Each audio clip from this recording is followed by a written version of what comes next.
The cock 45 here, and if I had a cartridge for this rifle, I would hit the gong. Just so happens I do. I had a cartridge, I loaded it in this rifle. Now it's capped, and I'm going to shoot at the gong. How's that? Oh, I'm going to hit him again. I didn't get him good and square. Y'all never get tired of that joke, do you? Yeah, it's a muzzle loader. You get one shot.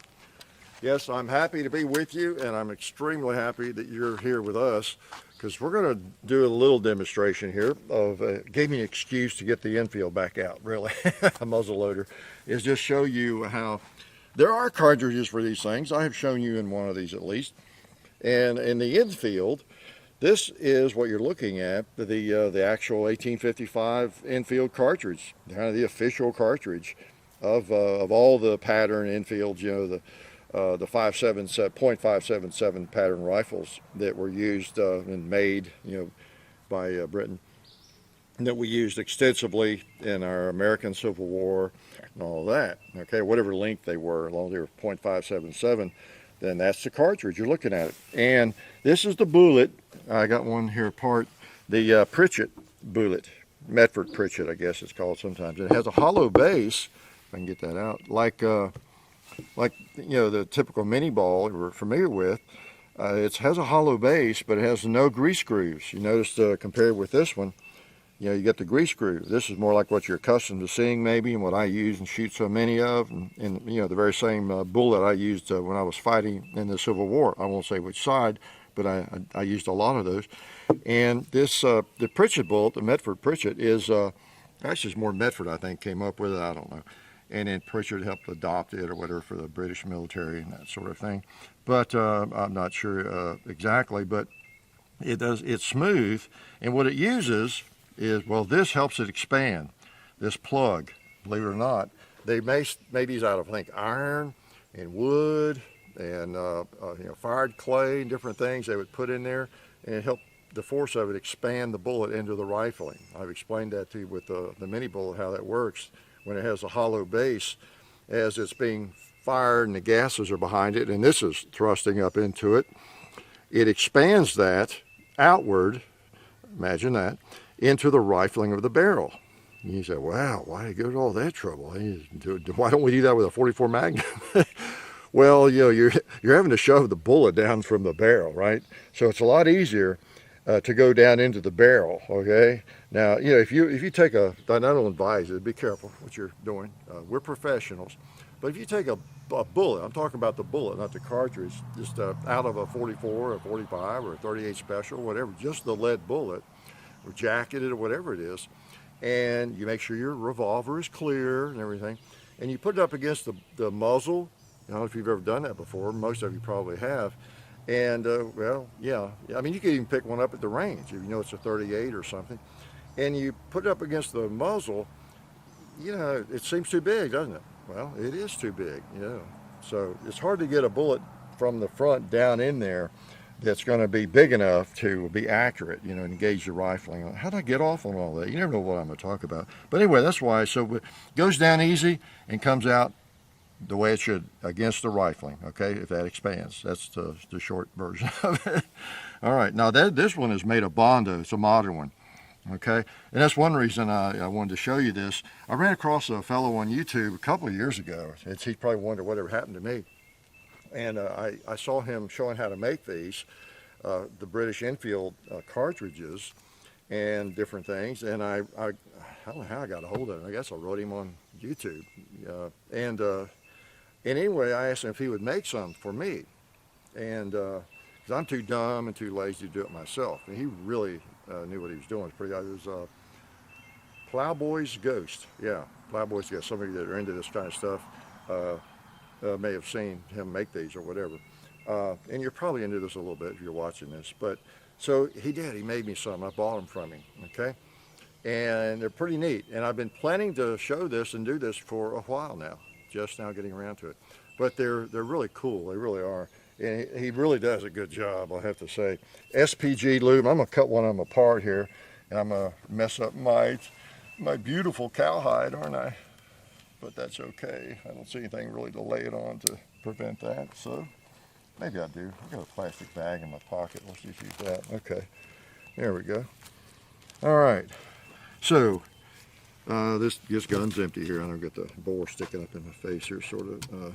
All right, so what you got here is, see if I can, now I guess back in the day they didn't cut these open with a Spyderco, but we'll just kind of, watch me cut my finger right here on camera for your enjoyment. Get some red blood on it. Best kind, red. Alright. Actually, I've not done this before. But anyway, it uses a couple of different kinds of paper. Some onion paper, and regular copy paper. That's what they probably used back in the 1800s. Paper from their Xerox machine. Let's see. Yeah, there it is. Okay. Now you wonder, well, that's kind of weird. You got different layers and all that. Well, it's got to be made just right to do what it does. And of course, you get the powder up in here. Okay. Black powder, of all things. And the bullet's sticking right into it, facing right into it for some reason. Look at that luscious powder. You don't believe that's a powder? You think that's fake? Where's a match? Just kidding. No, I'm not kidding. It's real powder, but I'm not going to light it. So yeah, there it is. You know, it's like a bullet, yeah, a regular cartridge that we use, except a little bit different, right? So paper cartridges were used back in the day in these rifles and the handguns and everything else. I tend to forget about it because a lot of the times you see me standing at the table shooting, it's the way I've always done it. And I guess most people do, unless they're reenactors. They got their long ramrods, they put the ball in and shove it down, shoot, compete, whatever they're doing. But if you're out fighting in battle, it's better to have these, isn't it? So let me show you. I had that one already loaded before y'all got here. You were late getting here, so you didn't see me load that, did you? So here's kind of what you do. And there's videos on how the British did it formerly. And there's guys dressed up in full regalia. You know, I'm not a reenactor, so I don't have any of that, you know, really. So, but they hold, now this is a 2-band Enfield. This is the naval version, the 58 version. My original is the 53 over here, the P53, pattern 53, 3-band. That was used most extensively in the Civil War. And this is one too, but this is a little shorter, 1858. And I like it. It's my first one. I like the length better. This is reproduction, Parker Hale, but it's a nice one. I was going to use that one for this, and I was firing it, but these bullets were tumbling in that one, even at close range on paper. And so I figured out why I was having trouble hitting animals with it, because it was tumbling at even, like what, John, 15 feet, you know, so the big old bullet was tumbling. So that tells me the rifling, the bore is a little bigger in that one, or the rifling is worn to the point where these don't contact the rifling very well, or it just needs a couple more layers of paper, okay? And that's an option too. So anyway, so I thought I'd use the reproduction, this one, my first Enfield. Okay, so you just take the bullet. I think what they did officially was they would grab the bullet, you know, and and then tear the top to get to the powder. Okay, you got to get that in the bore first. All right, dump it down in there. And then the cool thing is, the bullet, you just turn it around and you stick the bullet down in there. And again, I think it's 5/66 thousandths, the bullet. So it goes down in there pretty easily, right? Unless you get really dirty. Till we get, and then this just tears off. There's your bullet. That's based on the way it's made with different pieces of paper and everything. And then you pull out your ramrod, and because it goes down pretty easily, you can use like this ramrod. Notice how easy that went down. Of course, it's the first shot. I measure that. I can tell it's all the way down. It's the same length as part of my finger. And put the ramrod back, and you're ready to cap it and fire. It's a little faster than what I normally do, right? So I can put a cap on, put my ears on, and I'll take a shot. How's that? So the cartridge works. That's of the little shooting I've done with this, it has seemed fairly accurate, and you know, popped the gong. Of course, the gong is large, but still, it did just fine. And I think I ought to kill a hog with it, don't you? Oh yeah. Boy, it rocked that hog. It's a 580 grain bullet, that smooth Pritchett Bullet is. And they're loaded with 68 grains of 3F powder, okay? So And what other specs? Like, oh yeah, it's SPG lube. I think I told you that. And it's GoX powder is what he uses. And yeah, it's just a nice cartridge. So let's say I just shot. So I grab another one and I pour the powder in. I'm in a hurry because I'm about to be attacked. All right. Did I get all my powder out? I didn't tear that off very well. Yeah, I did. I put that in there. Okay. And the ramrod. So you wouldn't want to leave your ramrod just lying around on the table if you're in battle. You could very easily lose your ramrod, then you're sunk. So you notice in the movies and different things, reenactments, they always stick the ramrod back in the gun. You know, boy, you can imagine you lay it on the ground or something, where that's going to end up. All right, put the fresh cap on, I'm ready to go. See, try and get more shooting in, like on that paper.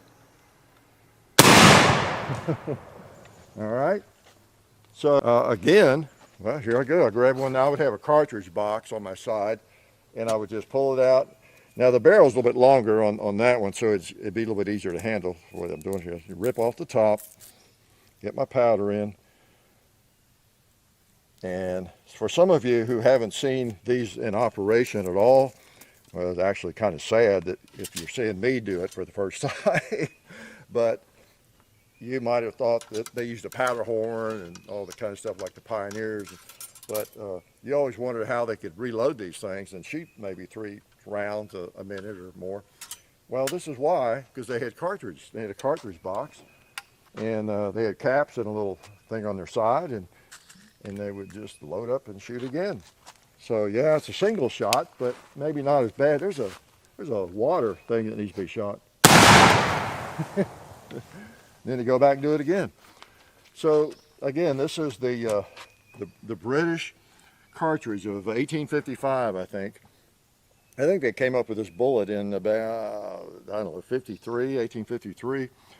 And Medford and Pritchett, and it was adopted as the official cartridge, I believe, and very popular.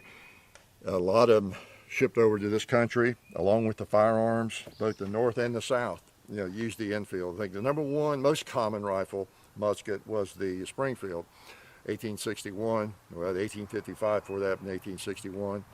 Well, they had all of them. You know, used whatever you get your hands on. You know, when you're at war. There were still flintlocks being used. You know, mostly I guess by the South early on in the war. But as it moved on, 2-3 years into it, I think most soldiers had the Springfield in the North, and in the South, most of them had the Enfield, but there was overlap too. So we'll shoot it again. Okay, I'll go in slow motion this time, because I know I am so speedy and so fast that it's just hard to keep up with me, right? So you tear off the top, if it's made right, and you pour the powder in. Okay, you sing a little song to yourself as you're doing it. There you go. Meanwhile, bullets are flying all around you. Doesn't bother you a bit. You know, moving or ducking won't help. You push that down in there. It should be the same length as my finger. Okay. After you shoot a few times, it's going to get dirtier though, and then you'll have to carry a sledge with you. Get it down in there. Now you just tap it. Okay, cock it. Take the old cap off, put the new one on, and you shoot something with it. Okay. Like, you know what? Well, you know, I haven't reached out. These seem pretty accurate. Let me try the red plate.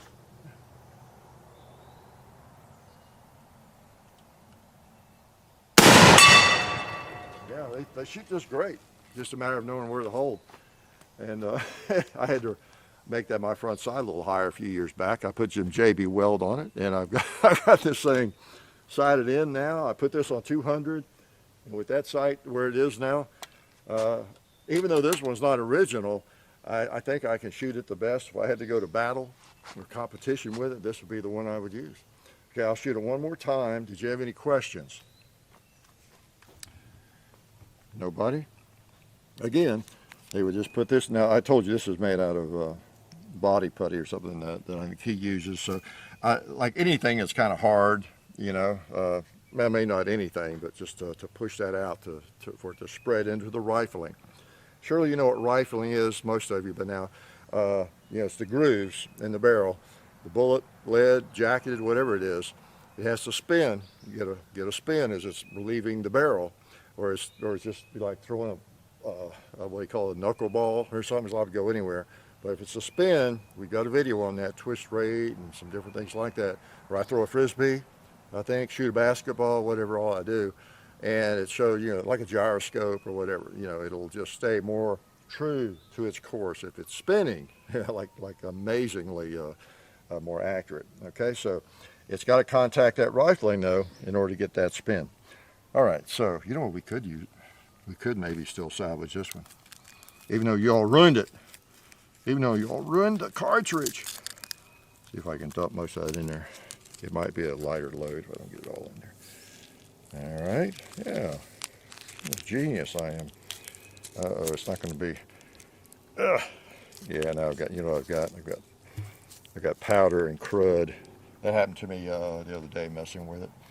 Let me just make sure I clean that a little bit at the muzzle. With a patch here. See, I mean, you're talking thousandths of an inch on everything here, of course, your tolerances, so, you know, it's got to be clean. It's actually, I guess, on the bullet, right? Yeah, see, just that powder and the way that's folded and messed up there, it's, you know, you could end up with a little bit of a problem. Let's see if that'll go down. Huh, doesn't want to, that. You know what I'm going to do? We're not going to shoot anything too far away. Let's just drop it in there, see if it'll go in. There we go. I'll use this rod since I have it out. Okay, so that went down. It almost fell all the way on its own. But you know, at close range, and again, it's going to open up as it's being fired. We might be surprised. In fact, I'll take a shot at the gong. I won't shoot something close. We'll just leave that 2-liter there for another day, okay? All right. You know, probably going to fire better with a new cap. Not only is it a single shot, it's a single cap. You get one shot out of each cap. All right, let's try that gong. Yeah, what'd I tell you? And since I've got such a fast loader, I will shoot it one more time. We'll take out that 2-liter and I'll let you go.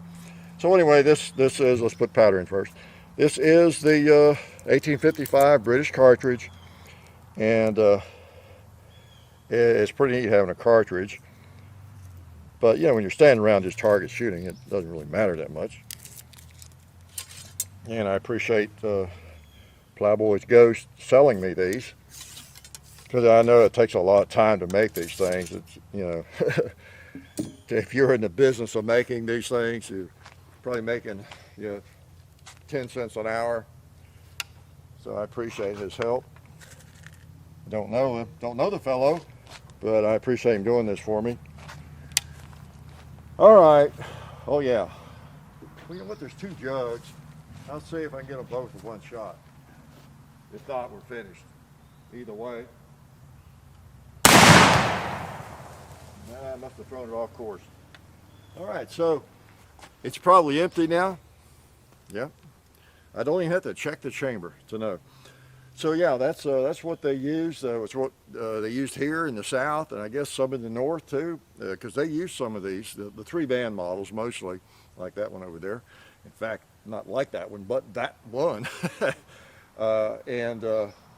And they had those cartridges, and I'm sure they shipped a lot of them, bought a lot of them overseas, you know, and Britain. But I suppose that both the North and the South probably had people trained in making them, I guess, if you know differently. Clue us in, because, you know, everybody was supporting the war effort on both sides as much as possible, and that's one thing people could do, make cartridges, and if they couldn't even fire a gun, couldn't do anything else maybe. So, but anyway, that was that's pretty much the 1855 Enfield cartridge, and you can see it makes shooting a little bit easier, loading a little bit easier. We may do a woods walk. How about that? Think that would make sense? Because we've never done a woods walk with a muzzle loading rifle, and that just might make it doable. You think? Glad y'all came out, and appreciate y'all coming to watch. I'm gonna go fight. I'm gonna go fight some. Who am I gonna go fight with this? Probably some steel targets. Life is good. Oh yeah, that's better. This is a great gun for defense. Oh hey, didn't see you guys there. While I've got you here, I want to remind you of our friends over at Talon Grips and Ballistol. Talon Grips makes grips, can you believe it, for all different types of firearms. You can get rough texture or more of a rubberized texture. It just sticks right on there. You know, really affordable, really cool option to improve the grip for your handguns or rifles. So please check them out at talongungrips.com. You'll be glad you did. And also Ballistol. Dad has been using Ballistol for many years. It's a cleaner and a lubricant, and it's non-toxic. It works really great, and we're happy to have them on board since it's been a part of our shooting endeavor for a very long time. So go to ballistol.com, talongungrips.com. And also, while you're out there, I'm juggling all these things here. Also, while you're on the internet, please do check out our other social media like Hickok45 on Facebook. There's also Hickok45 on Twitter, The Real Hickok45 on Instagram. There's a John_Hickok45 on Instagram where I do some things. There's Hickok45.com. You can find us also on Gunstreamer. So check out all that stuff and then watch more videos.